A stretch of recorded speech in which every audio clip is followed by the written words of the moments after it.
বিরাট বিরাট মাতবর দেখতেছেন যে আপনার সমন্বয়ক অমুক তমুক, এগুলি ভাই এক একজন ফাঁপানো বেলুন, দেখতে বড়র মতো দেখায় কিন্তু বড় না। ছাত্রদল মাঠে নামুক, আপনি দেখেন সমন্বয়ক শেষ, সমন্বয়ক শেষ। বাংলাদেশে কি সংবিধান পরিষদ অভাব ছিল? ভাই আলী রিয়াজ সাহেব হলো জার্নালিজমের টিচার, উনি তো আমার টিচার ছিলেন না ভাই। যদি বিএনপির ক্ষমতায় আসে, বিএনপি কি তার আপন ছেলে 31 দফায় সৎ ছেলে ইউনূস সাহেবের এই সংস্কার নিবে নাকি রে ভাই? এটা তো ফালাই দিবে। এই বছরের মধ্যে জাতীয় নির্বাচন হবে, হতে হবে। কোন অজুহাতে আপনি এই নির্বাচনকে 2026-এ নিতে পারবেন না ভাই। দুনিয়াটা এত সোজা না। গ্রামীণ ব্যাংকে ঠিক মতো চালাতে পারেন নাই, আর দেশ চালাবেন না, এত সোজা না রে ভাই। তারপরে এখন মুখে মুখে বলেন ভাই জাতীয় ঐক্য চাই। কেমনে জাতীয় ঐক্য আপনি করবেন? জাতীয় ঐক্যটা কি? আওয়ামী লীগ নাই, বিএনপি নাই, আপনি জাতীয় ঐক্য নিয়ে আসেন? আমার ডাইরেক্ট টিচার, আমি মনে ক্লাস করেছি, জার্নালিজমের টিচার বাংলাদেশে সংবিধান বিশেষজ্ঞ হয়ে গেছে, সংবিধান বানায়। আচ্ছা বানানো তাও মানলাম, উনি কি বাংলাদেশের এককভাবে বাংলাদেশের নাগরিক না আমেরিকান নাগরিক? উনি কি এটা করতে এসে আমেরিকান নাগরিকত্ব ত্যাগ করে আসছেন?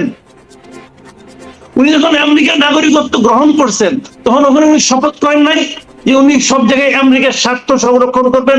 করেন নাই? আমি যদি বলি এই সংবিধান সংস্কারের নামে উনি এখানে আমেরিকার স্বার্থ সংরক্ষণ করতেছেন। উনি একটা সেমিনারে বক্তব্য রাখছেন, উনি প্রথম আলোর রিক্রুট, কিন্তু এটা মাথায় রেখেন। এই সরকারের অনেক কিছু কিন্তু প্রথম আলোর রিক্রুট, অনেকেই একাধিক উপদেষ্টা, একাধিক সংস্কার কমিশনের মেম্বার, চেয়ারম্যান, এগুলি সব প্রথম আলোর লোক, প্রথম আলোর ডেইলি স্টার গ্রুপের লোকেরা। আমি নাম ধরে বলে দিতে পারবো আপনাকে, ওই আলোচনা দীর্ঘ হবে, বলি না। প্রথম আলো কালকে আলী রিয়াজ সাহেবের একটা বক্তব্য ছাপছে, সেখানে আবার লিখতেছে আলী রিয়াজ সাহেবের নামের আগে অ্যাডজেক্টিভ দিছে, বিশিষ্ট রাষ্ট্রবিজ্ঞানী অধ্যাপক আলী রিয়াজ বলেন। প্রথম আলো নিজেই তো তার সংবিধান বিশেষজ্ঞ বলে না, বলে রাষ্ট্রবিজ্ঞানী। আমার ওই জবাব আপনি কি দিবেন বলেন? গণমাধ্যম সংস্কার প্রয়োজন নিয়ে আসছে কামাল আহমেদকে, সে কি? সে ব্রিটেনের নাগরিক। আরে ভাই সে ব্রিটেনের, সে আমার এখানে গণমাধ্যম কি বুঝে? তার সে বুঝে মনে করে তার প্রথম একবার নিয়ে আসছিল, আইনা নিয়ে কয়েক মাস পরে বিদায় করছে যে এই জিনিস চলবে না। ভাই বাংলাদেশকে বুঝতে হবে, বাংলাদেশের মাটির ঘানকে নিতে হবে, বাংলাদেশের মানুষকে বুঝতে হবে, তবেই আপনি সংস্কার করবেন। সেটা যে সংস্কারে আপনি করেন না কেন, এই কমিটিগুলি যোগ্য কমিটি নয়। এক নম্বর কথা দেখেন, একটা কথা বলে শেষ করি। যখন ইউনূস সরকার এই সংস্কার কমিশন করতেছে, তখন বাংলাদেশের বৃহত্তম রাজনৈতিক দল বিএনপি সারা দেশে তাদের 31 দফা নিয়ে কিন্তু তারা রীতিমতো পাঠচক্র করতেছে। কেন পাঠচক্র করতেছে? কারণ তারা সমান্তরাল ভাবে তাদের সংস্কার কর্মসূচি নিয়ে অগ্রসর হচ্ছে। আপনারা সংস্কার করলেন, কমিশনের রিপোর্ট দিলেন, যদি বিএনপি ক্ষমতায় আসে, বিএনপি কি তার আপন ছেলে 31 দফায় সৎ ছেলে ইউনূস সাহেবের এই সংস্কার নিবে নাকি রে ভাই? এটা তো ফালাই দিবে, বলবে নাকি আমাদের অনেক বেটার। সরকার তো বলতে পারতো যে তোমাদের 31 দফা আমাদের কাছে দাও, ওইটার আলোকে আমরা করি কাজ, এইটাকে সে ইনক্লুড করতে পারতো। তা আপনি প্রথমেই তো ওদেরকে বাড়ি করে দিচ্ছেন, তারপরে এখন মুখে মুখে বলেন না জাতীয় ঐক্য চাই। কেমনি জাতীয় ঐক্য আপনি করবেন? জাতীয় ঐক্যটা কি? আওয়ামী লীগ নাই, বিএনপি নাই, আপনি জাতীয় ঐক্য নিয়ে আপনাদের কাকে দিয়ে বিদেশি জিনিস দিয়ে, বিদেশি দুই লোক দেয় না, তারা জাতীয় ঐক্য করবে। এবং যে জাতীয় ঐক্য গঠন যে কমিশন হচ্ছে, সেই কমিশনের ভাইস চেয়ারম্যান আলী রিয়াজ। কারণ ডক্টর ইউনূস সাহেব সময় দিতে পারবে না, ভার্চুয়ালি আলী রিয়াজই করবে, বিদেশি মাল। কেমনে আপনি কি বলেন বুঝতে পারছি ভাই? জাতীয় ঐক্য যদি ইউনূস সরকারের সংস্কার কমিশনকে নিতে চান, জাতীয় ঐক্যের কথা ভুলে যান। আপনি জাতীয় ঐক্যের কথা ভুলে যান, তারপরে কালকে মির্জা ফখরুল দারুণ কথা বলছে, ওই কথাটা যদি বুঝে থাকে তাহলে ইউনূস সাহেব বোঝা উচিত উনি কি বলছেন? সংস্কার যাকেই করে এটা বাস্তবায়ন করবে কে? And that was the magic sentence. বাস্তবায়ন কে করবে? বাস্তবায়ন ইউনূস সাহেব করবেন না, বাস্তবায়ন এই বিএনপি, আওয়ামী লীগ, জাতীয় পার্টি, জামাত এরা করবে। এরা কি সংস্কারের সঙ্গে আছে? আছে ভাই, দুনিয়াটা এত সোজা না। গ্রামীণ ব্যাংকে ঠিক মতো চালাতে পারেন নাই, আর দেশ চালাবেন না? এত সোজা না রে ভাই। উনি পুরো সংবিধানটাকে গার্বেজ বানিয়ে ফেলালেন। আমাদের এই মেধাবী সমন্বয় ওটাকে গার্বেজ বানিয়ে দিলেন। ভাই এত মেধা আমার নাই, ওনার কথা বোঝার মতো মেধা আমার নাই। সংবিধান তো বুঝবো দূরের কথা। শুনেন, এইগুলি হলো কি জানেন? যখন ওই যে বললাম না, যখন কেউ জেনে যায় যে আমি যা বলবো তার প্রতিবাদ করার কেউ নাই, সেখানে দ্বিমত পোষণ করার কারো কোনো সাহস নাই। দ্বিমত পোষণ করলেই তাকে আমি ফ্যাসিবাদের দোষর বানাইতে পারবো, তখন এই ধরনের কথাবার্তা বলা যায়। ও তো সমন্বয়ক রে ভাই, ওনাদের যে মাস্টার মাইন্ড, তিনি বলেছিলেন না যে হিমালয় থেকে বঙ্গোপসাগর পর্যন্ত এই পুরোটাই বঙ্গদেশ, এখানকার কালচার একটা আন্দোলন মাত্র শুরু হয়েছে, শেষ হবে ওইখানে যায় বলছিলেন। তো কতক্ষণের জন্য বলছিলেন? 1.5 ঘন্টার জন্য। কেন তুলে নিলেন? কেন তুলে নিলেন? তো এইরকম জ্ঞানী তারা, এই জ্ঞানীদের সঙ্গে ভাই, এই জ্ঞানীদের বিষয়ে আলোচনা করেন না। এটা আমাদের মতো মূর্খদেরকে জিজ্ঞাসাই করেন না, আমরা তো বাতিল মাল এখন। ওনারা অনেক কিছু বলেন, বলতে বলতে আবার অমুককে চাকরি থেকে সরাও, অমুক জায়গায় যাচ্ছে তাদের চাকরি থেকে বাদ দাও, অমুককে ঢুকাও, এগুলি তারা শুরু করছে অলরেডি। কিন্তু এই সমস্ত খবর পাচ্ছি, কে কোথায় কি করে ভাই। বাংলাদেশ তো ভাই ছোট দেশ, বুঝছেন? ছোট দেশ।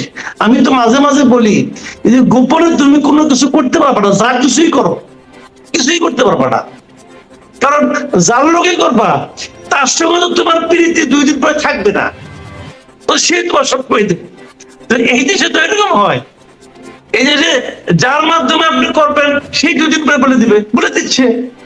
অনেক কিছু জেনে যাচ্ছি, যা কিছু সবকিছু আপনি নির্ধারণ করে দিবেন। কে হে ভাই, আপনি কে?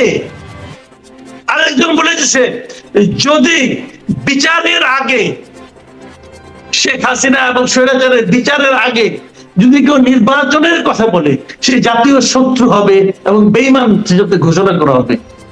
যেটা বলে সে বলছে যে ওই নির্বাচনের কথা সবাই বলে, সবাই বেঈমান, আর উনি একলা লগিয়া সিরাজউদ্দৌলা না। এটা হয় ভাই, বলতেছে। আপনি কি বলবেন? আজকে দেখলাম আরেকজন বলতেছে, দায়িত্ববান ব্যক্তি প্রসিকিউটর, এই যে আপনার মানে এই আদালতের ট্রাইব্যুনাল প্রসিকিউটর, সে বলতেছে 1 বছরের মধ্যে শেখ হাসিনার বিচার সম্পন্ন হয়ে যাবে। সে কি করে বলে? প্রসিকিউটর তো একটা পার্টির আইনজীবী, সরকার পক্ষের আইনজীবী। সে কি করে বলে যে 1 বছরের মধ্যে বিচার সম্পন্ন হয়ে যাবে? যদি সাক্ষী থাকে 3 জন, তাহলে যে সময় লাগবে, যদি সাক্ষী থাকে 300 জন, সময় সমান লাগবে। 1 বছরের মধ্যে আপনি বিচার সম্পন্ন করে বলবেন? কেমন করে বলেন? এই আত্মবিশ্বাস থেকে বলেন যে আমি প্রসিকিউটর হলেও আসলে আমি সব। চিন্তাটা এই ধরনের, এই চিন্তাটাকে ডেমোক্রেটিক বলা যায় না ভাই। একটা কথা মাথায় রাখবেন, আপনি কি বলছেন, কেন বলছেন, এটা কেবল আপনি বুঝেন, আর পৃথিবীর কেউ বুঝে না, এটা মনে করেন না। এই দেশের একজন রিক্সাওয়ালা অনেক কিছু বুঝে, আলাপ করে দেখেন। আপনি যেটা চিন্তাও করেন না সে কথা সে বলে দিবে আপনাকে। কাজেই এত সহজ না, বলে দিচ্ছেন 1 বছর। তার মানে কি 1 বছরের মধ্যে বিচার হয়ে যাবে? তাহলে 1 বছর পরের থেকে নির্বাচনের কথা চিন্তা করেন। আমি আপনাদের একটা কথা বলি, এই বছরের মধ্যে জাতীয় নির্বাচন হতে হবে। কোন অজুহাতে আপনি এই নির্বাচনকে 2026-এ নিতে পারবেন না, কোন লজিক নাই। আমি আপনাকে একদম অঙ্ক করে দেখাই দিতে পারি যে কেন হতে হবে। দেখেন জানুয়ারি মাস বলছে, কিন্তু জানুয়ারি মাসটি তারা জাতীয় ঐক্যের জন্য বসবে। বসেন, জানুয়ারি মাস থেকে আপনি ঐক্যের জন্য রাজনৈতিক দলের সঙ্গে মিটিং আপনি কয় মাস করবেন? 1 মাস, 2 মাস, 3 মাস, 4 মাস করেন। 4 মাস করলে তো আপনার এপ্রিল মেতে শেষ হয়ে যায়, ধরলাম মে মাসে শেষ হয়ে গেল, ঐক্য শেষ। তারপরে কি কি কি কাজ আপ ড্রাফটিং করবেন এই সংস্কার নিয়ে, 1 মাস ধরে ড্রাফটিং করেন, জুন মাসে শেষ। জুন মাসে পরে আপনার কামদার কি ভাই? আর তো কোনো কাজ নেই আপনার। তারপরে কোন অজুহাতে আপনি 6 মাস ওয়েট করবেন? বুঝলেন তো আমাদের কোন অজুহাত নাই। বলবেন ভোটার তালিকা, ইলেকশন কমিশন বলছে যে মার্চ মাসের মধ্যে ভোটার তালিকা হয়ে যাবে। তো মার্চ মাসের মধ্যে যদি ভোটার তালিকা হয়ে যায়, তাহলে আপনি কোন অজুহাতে ওয়েট করবেন? আপনাকে জুন মাসে, জুলাই মাসের মধ্যে যে নির্বাচনের তফসিল ঘোষণা করতে হবে, এবং তফসিল ঘোষণা করলে অক্টোবরের মধ্যে সকল সংস্কার শেষ করে নির্বাচন দেওয়া সম্ভব। আর আরেকটা কথা বলি, এই সরকার এখনো যে, আমি প্রথমে বলছি এটা একটু দুর্বল সরকার, কিন্তু এত দুর্বল সরকার আমি জীবনে দেখি নাই। যে ধমক দেয় তার লাইনে যায়। ধমক কিন্তু ফেব্রুয়ারি মাস থেকে দেখবেন আপনি মানে শুনতে পারবেন। প্রথমে খালি বলতো বিএনপি যে নির্বাচন রোডম্যাপ দেন, কয়েকদিন আগে যখন জামাত তো কয় নির্বাচন কবে আপনি বলেন। এটা যখন জানুয়ারি ফেব্রুয়ারি মাস থেকে শুরু হবে চাপটা, এই সরকারের পক্ষে টিকে থাকা সম্ভব হবে না। কারণ আমি যতটুকু জানি, এই উপদেষ্টাদের মধ্যে একটা বড় অংশ ইনক্লুডিং ডক্টর ইউনূস এটাকে বেশি দিন থাকতে চায় না এখানে। তারা জানে এখানে তারা বুঝে ফেলেছেন তারা কি করতে পারবে। আর যারা থাকতে চায়, যারা নাকি লটারিতে পাওয়া সম্পদ আটকে থাকতে চান, ওনারা এই চাপের মুখে কোথাও থাকবেন না। আর এই যে বলতেছেন না, যে আজকে বিরাট বিরাট মাতবর দেখতেছেন যে আপনার সমন্বয়ক অমুক তমুক, এগুলি ভাই এক একজন ফাঁপানো বেলুন, দেখতে বড়র মতো দেখায় কিন্তু বড় না। আমি আপনার একটা সহজ হিসাব দিই, আমি তো কিছু খবর টবর রাখি রে ভাই। জেলা পর্যায়ে যত সমন্বয়ক আছে তাদের মধ্যে 60% সমন্বয়ক হলো আপনার ছাত্রদল করে। ছাত্রদল তো মাঠে নামে নাই, কালকে ছাত্রদল মাঠে নামুক, আপনি দেখেন সমন্বয়ক শেষ, সব সমন্বয়ক শেষ, পাবেন না, কেউ মাঠে খুঁজে পাবেন না। ওরা পলিটিক্যাল পার্টি কয় না কেন? 3 দিনের সরকারি এত সুযোগ সুবিধা পাচ্ছে, পলিটিক্যাল পার্টি কয় না কেন? পরশুদিন দিকে সার্জিস আলম বলতেছে না আমরা রাজনৈতিক দল করবো না, আমরা রাজনৈতিক শক্তি হবো। কারণ ওরা বুঝে গেছে রাজনৈতিক দল করার ক্ষমতা ওনাদের নাই। আপনি দেখাইতে পারবেন, শুনেন, জাসদ যখন হয় বাংলাদেশে, তুষার ভাই নিশ্চয়ই আপনি এটা পড়াশোনা করছেন, জানেন, জাসদ যখন হয়, জাসদ কিন্তু ছাত্রদের দ্বারা হয়েছিল, কিন্তু সেখানে কিন্তু বিভিন্ন বয়সী লোকের সমাহার ছিল। মেজর জনের কিন্তু বয়স্ক লোক ছিলেন বিভিন্ন। আর এখানে কি হয়েছে, এখানে সব কম বয়সী, এবং এদেরও ভোট বাড়ানোর জন্য ডক্টর ইউনূস কিন্তু একান্ত ছেলে মানুষের মধ্যে কালকে একটা কথা বলে ফেলছে, একান্ত ছেলে মানুষের মধ্যে কি উনি চান যে ভোটের বয়স 17 বছর হোক। কারণটা কি? কারণটা হলো আপনার কি ছাত্ররা দল করে যাতে কিছু ভোট পায়, এটার মনে কে বুঝাইছে আল্লাহ জানে। 17 কিলো 16 করতে পারতো, অসুবিধা নাই কেন, কিন্তু এইটা ওনার মাথার মধ্যে নাই যে বাংলাদেশের আইন বলে 18 বছরের আগ পর্যন্ত সে শিশু। এটা বাংলাদেশের আইন, শিশুতে ভর্তি হবেন। কি বলবেন রে ভাই, দিন দুনিয়ার কোনো খবর রাখে না, যখন যেটা পায় ওই হ্যাঁ এটাই তো আসল। ওই যে একবার যোগ শুনছিলাম, যে সোভিয়েত ইউনিয়ন যখন ভেঙে গেল, তখন তারা নাকি প্রথম চুইংগাম দেখছে, চুইংগাম দেখে নাকি বিরাট খুশি, এইটা কি জিনিস, চাবাইলেও শেষ হয় না। এখন হঠাৎ দেখলে যেটা হয় আর কি, কে তারা বুঝাইছে স্টুডেন্টদের ভালো হবো বলে দিল 17 বছর হইতে হবে। এইটাই খেয়াল করে না যে 17 বছর হইলে পরে স্টুডেন্টদের ভোট বাড়লে পরে এই ভোট ওইখানে যাবে না রে ভাই, এই ভোট অন্য জায়গায় যাবে। বলবেন ভাই, আর আইনটা তো চেঞ্জ করতে হবে। আপনি তো আইনগত পারেন না বলতে, এটা যেখানে বাংলাদেশে 18 বছর পর্যন্ত শিশু, বাংলাদেশের রাষ্ট্রীয় সংজ্ঞায় আন্তর্জাতিক সংজ্ঞা ডেফিনেশন তাই বলে, শিশুরা আপনি ভোট দিবেন হয়।